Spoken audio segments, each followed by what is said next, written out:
प्रेक्षक मंडळी सर्वप्रथम चॅनलवर नवीन असाल तर सर्वात आधी चॅनलला सबस्क्राईब करायला विसरू नका. तर जो सत्य असतो गाडीमध्ये अडकलेला असतो. अडकल्यानंतर तो आरडाओरडा करतो, पण कोणीही त्याच्या मदतीला येत नाही.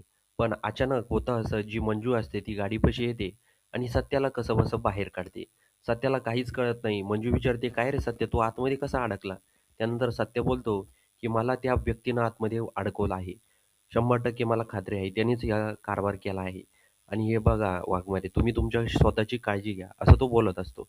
त्यानंतर जी मंजू असते आणि सत्य असतो रंगपंचमीच्या माहोलमध्ये जातात. आतमध्ये गेल्यानंतर जो सत्य असतो तो मंजूला रंग लावायला लागतो. पण तेवढ्यात जो आर्यन असतो, तो तिकडून एक गोळा घेतो रंगाचा आणि मंजूच्या अंगावर फेकतो. त्यानंतर तिथं सगळं काही एक रंगाचं बनतं आणि त्यानंतर दोघेही जे दोघे असतात ते तिथून त्या व्यक्तीच्या पाठीमागे पळायला लागतात. जो सत्य असतो तो व्यक्तीच्या त्या पाठीमागे पळायला लागतो.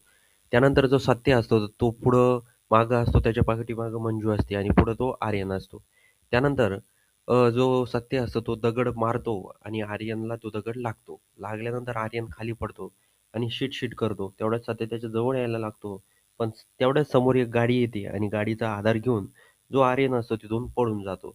त्यानंतर तो घरी येतो. घरी आल्यानंतर तो तिथं तात्यासाहेब आलेले असतात, म्हणजेच आर्यनचे वडील. ते बोलतात, "काय करतोय तू? त्या मुलीच्या मागं काय लागलाय? तुला काही समजतं का नाही?" तर आर्यनला मंजूबद्दल तात्यासाहेब वाईट बोलतात, त्यामुळे खूप राग येतो.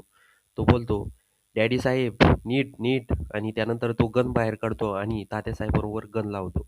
त्यानंतर तात्यासाहेब त्याच्या कानाखाली देतात आणि विचारतात, "काय डोकं-बिकं फिरलंय काय तुझं? काय करतोय काय तू?" असं बोलतात. आता बघूया